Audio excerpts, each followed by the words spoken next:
Hello there! Thank you for tuning in to another Bionicle Fanon review, the show where I review the fan-created, canonized or non-canonized Bionicle models made from around the Bionicle community, both canon and non-canon. If they're just a mock that interests me, then it will be reviewed on this show.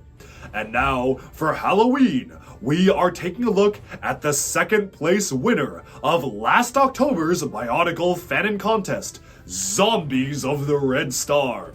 And so, for today's build, let's take a look at Hydraxon, the walking graveyard, the corpse of the original Hydraxon model, built by JoxBuilds. Okay, so this absolute monstrosity is Hydraxon, the walking graveyard by JoxBuilds. And no, I will not do that voice for the entire review. So this was created for our Red Star Zombies Fanon contest, which we held literally last October, but I just now got a chance to build it. This actually won second place in the contest, taking home some really cool exclusive specially molded masks as well as a ton of other prizes. But really, the main prize was, well, me getting to build this and share my review with all of you. This is such a cool model. Obviously, this is meant to be kind of a non-canon fan depiction of Hydraxon, the original one. After he died and went to the Red Star, JoxBuilds has reimagined the entire character as a hulking amalgamation of multiple different bodies of dead characters from around the Matoran universe. You can see intermixed within the character, there's some bits and pieces of Turaga Lee Khan in there. There are other bits and pieces of other Turaga scattered around the back. You've got some Toa parts here. You have all sorts of different elements that you can see are recognizable from existing Bionicle sets and existing characters, but all come together to form this literal walking graveyard. Now, aesthetically speaking, this is absolutely insane. You've got crosses sticking out of the top there. You have what seems to be, at first glance, maybe a bit of a hodgepodge or a jumbled mess of all sorts of different random colors and pieces, but this was a very digitally built model and everything was very intentional in its design. You have different types of color blocking blending from one side to another, the dark red going to dark green, transitioning to dark blue, and really when you step back and look at it, everything starts to make sense in terms of what this model is actually supposed to be. Right down to the original design similarities of the original pieces being used for Hydraxon, like the leg elements and even the torso and one of his back spikes being utilized to really showcase that this is Hydraxon just horrendously mutated. Now, like all Fanon reviews, we will be reviewing this based on a number of different criteria points. Number one will be posability, then we'll go to building techniques, then aesthetics, and finally, comparisons to in-universe models, where I've brought alongside Hydraxon himself, which we'll take a look at the end of the review of this model itself. First off, I do want to start off with posability, because there's a lot to cover here. Now, posability-wise, I'm going to be honest, compared to Jox's other winning build, which was the dinosaur, this one is a little bit flimsier than that one. There's a reason why I'm trying not to touch it that much, and really the big fault point here comes down to the fact that this leg just tends to splay outwards really easily. Of course, it will depend on the tightness of your joints, but really it does tend to hold its own poses. You can see that it's standing up just okay, but it does take a little bit of fiddling. I'm not necessarily certain that the only thing to solve it will be a friction add-on. I'm actually pretty sure that will solve everything, but I am reviewing the model as it is, so I just want to mention that the joint connection here is a little bit loose, causing it to sometimes topple over to one side, but for the most part, it is fairly posable. Speaking of posability, let's actually see how all of this can come together. So I'm going to start off with the legs, where for this leg, you have pretty much the standard range of articulation. As you can see, it's utilizing a very common technique used throughout a ton of Bionicle sets, having an extra ball joint on the back to add some extra articulation. Of course, you can bend the knee itself to have the full-on piston articulation, which is literally the exact same construction as the original Hydraxon set. The foot itself has a ton of posability as well as a ton of friction in it because, of course, that does have the piston on the back. And overall, the leg is actually really sturdy, except for this part right here, which does tend to splay outwards. The other leg is a lot more complicated. For the other leg, you have a bit of an amalgamation of different characters being fused into the leg itself, so while you do have the piston being utilized to articulate the foot there, you even have articulatable toes, which is absolutely crazy for a model of this size. You also have a knee joint being used for a double ball joint there, so you have pretty good articulation, and this leg is really interesting in the way it's constructed. You have multiple joints that are interfacing together to provide a lot of stability to the leg itself. This thing is not coming apart anytime soon, but at the same time, it is a little bit difficult to pose because if you do want it to be standing straight, you just have to play around with how these pieces are turning around. You can clearly see that this is supposed to be some sort of a toa leg or something that's draped around the side of the body itself, which is, again, a really cool concept for a zombified character literally being a walking graveyard full of the body parts of other characters, but it definitely does take a little bit to get into a good pose. Obviously, as you can see right here, it tends to topple over just ever so slightly unless you're careful with how you pose this up, so you really just have to be very intentional in the way that you pose it, or else it's just going to fall over like that. Otherwise, this is really the main issue here, is that this leg is just not strong enough to hold one particular pose at this joint right here. You can see it's just splaying outwards right now, but if you get the balance right, it's not too bad. And right here, as you can see, you can kind of get the balance working in one way or another, and thankfully, it doesn't need to be posed really that perfectly because, again, it is a zombified character, and you can just imagine this shambling along, maybe not quite like that, but shambling along the hallways trying to get to you, and the leg posing doesn't need to be necessarily 100% correct.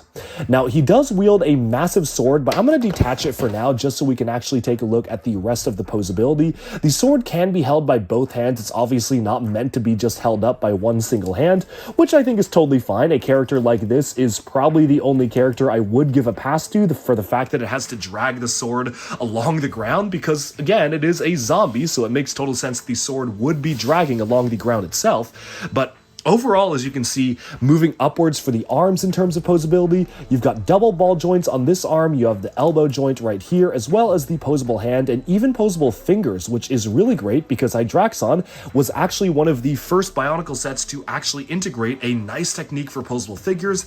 Axon had it too, but they were really large and grippy. The ones that Hydraxon did for the official set was really the first small-scale fingers for a Bionicle model, so I really love how that was referenced here.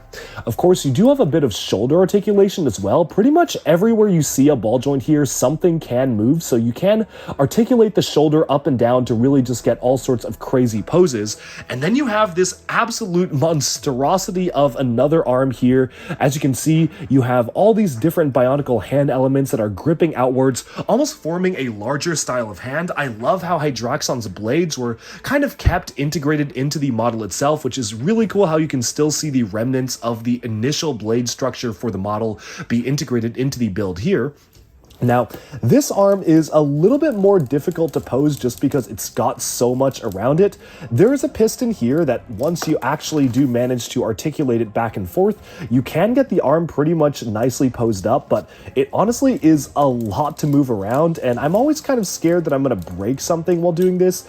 I don't necessarily break anything off other than that mass that I just knocked off the back there, but it's just enough that I feel like I kind of want to leave it in one pose and just let it be because it's just so complicated to move this around that unless you just really pay attention to the way you pose it, you really just, I would recommend, have to lay it out in one articulation and then leave it be, because otherwise it really does throw off the entire weight of the model itself. Now, moving onwards, I do want to talk a little bit about the aesthetics and building techniques. We haven't even seen the back of the model yet, but first of all, that basically covers posability. You can move the head back and forth, so you can kind of have the head rotate like so, but I think it makes total sense just to kind of have it kind of tilted at an angle right there. Once again, not the most stable model. Again, it does fall backwards and forwards quite a lot, but if you're careful with it, it will stay together. Now, moving on, I do want to briefly touch on the sword when we come to the posability. This is a really cool looking sword. It almost makes him feel like a Dark Souls enemy where you've got all sorts of attachment points for this other hand to grip onto the sword itself. You've got extra handy Technic pins, which you can use to actually have the other hand hold the sword if you want to get him in some sort of a pose where he's actually wielding the sword with both hands. Personally, I prefer the look of it dragging alongside the ground, but that option is there if you do want it. Now, moving on to the aesthetics portion, I just want to talk a little bit about the way that this was designed overall. This is in my opinion, the example, or a perfect example really, of something that may seem like a mess, but has all its components come together into a very cohesive whole. Rotating it on the back here, one of my favorite features is that you can actually see one of the original 2001 Turaga builds integrated into the back itself. Specifically, it's Turaga no Kama, who isn't dead, but you can just pretend this is some other Turaga in there, and I really like that they actually included references to the original builds of these characters being fused into the body of Hydraxon himself. That is just such a cool concept, and it's really well executed here. Of course, Hydraxon does have his multiple blade pieces, so you do have this blade sticking out, which is a reference to the original set, having a silver blade just like this sticking out of the back. And really what you can see here is that despite the color scheme being very scattered, you do have a very clear color blocking when it comes to the overall composition of this model. Admittedly, this is not a model for everyone. Some people may say it is too cluttered for them, and I totally understand that, and I respect that criticism, but for me, this is honestly something really cool, and I really respect how unique it is in terms of how you have so many different characters and colors being fused into one whole. You've got dark reds on one side, you have dark greens on the other side, the dark green itself transitions into dark blue, you've got bits of brown scattered around, which almost seems to indicate rust on the armor itself, and overall, it's just a really cool looking design, and definitely has a very unique visual flair to it, unlike any other Bionicle model. Of course, the way this other hand is done here is probably the most impressive part to me. I love the way this looks, almost like a gigantic claw stretching outwards. You almost feel like this is a tentacled mass that can extend out of the model itself and grasp its opponents. It's just such a cool design, and I just love the way the aesthetics look for that. Talking about building techniques, really the only major issue in terms of building techniques for me is, well, that one joint right there does not support the model well enough. There was admittedly no way that Jox would have known this because this was a fully digital creation, so I do totally understand it. I was very impressed by just how stable the dinosaur build was. If you're curious about that, I have linked the review of the dinosaur contest winner, they made by the same mockist, in the description below. This one is definitely a lot less stable than that, but it is still pretty stable for being an all-digital model. It holds itself together really well, and again, the aesthetics of it are just absolutely phenomenal in the way that this is executed. Speaking of aesthetics, just one last thing I do want to touch on.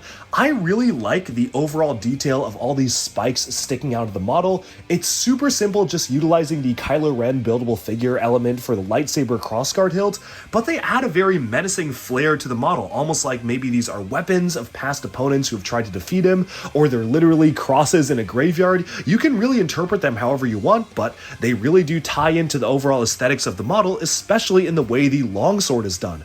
I love this particular aspect of the sword itself. You've got a rounded center and almost like a frayed and damaged exterior with different bits and pieces of it rotting off, or different bars that are just sticking off of the sword itself like it's a gigantic hunk of metal that is barely being carried around. This is just such a cool looking figure in execution and design, and there's honestly not much else I can say about it. Moving onwards to the final point, I do want to bring alongside the original Hydraxon model, which I think will be a pretty cool point of comparison because it may not be immediately obvious, but this actually shares a lot of design similarities with the original model. First of all, the blades utilized on the side of Hydraxon's arms are still utilized on the side of this model itself. You have literally one of these spikes being used as a spike right there. The other one has been pushed all the way to the back, almost like the shoulder muscles have been pushed backwards. You also have the same exact pieces being utilized for this part of the leg. It's bulked up a little bit, but as you can see, it is the same foot, it's the same lower leg element, it even is utilizing the same armor element, except this time they're using the one for Kalma in dark red and black to showcase the rotting nature of the creature itself, which is very, very cool. And of course, you do have the blade components as well. Hydraxon's two blades here are featured right here, which is a really cool overall design for a character like this. You have the torso, you've got the tubes snaking around the outside of the torso itself, and then a lot more hoses and tubes being utilized for this part of the arm. All in all, this is just such a cool looking model, and once you put the two next to each other, you can clearly see that this is directly influenced by this. And so I think it's time to step aside and just summarize my overall thoughts on Hydraxon, the Walking Graveyard. Now this is a really hard model to judge because It is definitely one of the most visually unique models that has ever been entered into one of these contests. It's got so much unique visual flair that honestly, the believability in universe is a little bit iffy for me. This doesn't necessarily feel like something you would see in Bionicle, but then again, none of the zombies really do, and that's kind of the whole point of that contest. It wasn't a canon contest, it was a Fanon contest. It was just to imagine your favorite dead characters as zombified forms. And this absolutely takes a cake in terms of really representing a character from the 2007 Bionicle storyline and really reimagining it to incorporate bits and pieces of other characters, other Toa. It almost feels like it is randomly blended together, but when you really go up and close into the details, everything feels intentional. Still, that being said, this is a rather large deviation from a standard Bionicle model and what you would expect to see in universe, so I'd probably give it a 6 or 7 out of 10 in terms of believability in universe. But again, this contest was not about making something believable, it was about making something fun and cool, which this absolutely accomplishes. Aesthetically speaking, for me, this is an 8.5 to 9 out of 10. Sure, it is a little bit cluttered, but everything else just looks so good that I have to give it a high score for aesthetics. And when we move on to the posability, other than this leg being pretty weak, the posability is phenomenal. You can achieve all sorts of different poses here, and so for posability, I'm gonna give it an 8 out of 10. It is really annoying to try to get that leg to stand up, but once you get it up, you can actually do a ton of different poses with it, and the same score will apply to building techniques, because the building techniques here, especially for being a digital model, are unbelievable, unparalleled compared to a lot of the digital builders. I mean, not a knock against anybody else. I mean, there are so many talented people in the community, but this is the second model that I have made, that JoxBuilds has made at a young age and fully digital, and I am just incredibly impressed. I could not have come up with this, even given unlimited Bionicle pieces. It's just so cool and so intricate in the way it's designed, and I have to give it high props for that. Overall, I had a blast building this model and definitely would recommend you check out the building instructions, which I have linked in the description below if you want to build this yourselves. And huge shout out, congratulations to Jox for winning second place in the Red Star Zombies Fanon contest with Hydraxon, the Walking Graveyard. That's all for this review. Thanks so much for watching, and I hope you enjoyed. Alright, and with that, we have summed up one of the spookiest Bionicle Fanon reviews yet. Thank you all so much for tuning in to Duck Bricks, and please, let me know down in the comments below, what did you think about this model? Did you like it? Did you dislike it? Were you rooting for this one to win? I certainly had a blast putting together this undead specter, and thank you so much for enjoying the review. Of course, there are many more Bionicle Fanon reviews coming your way very soon, so tune into those. Thanks so much for watching, and be sure to like, subscribe, and tune in for more LEGO news, reviews, discussion, and analyses coming your way very soon. I'll see you again next Halloween. Ooh.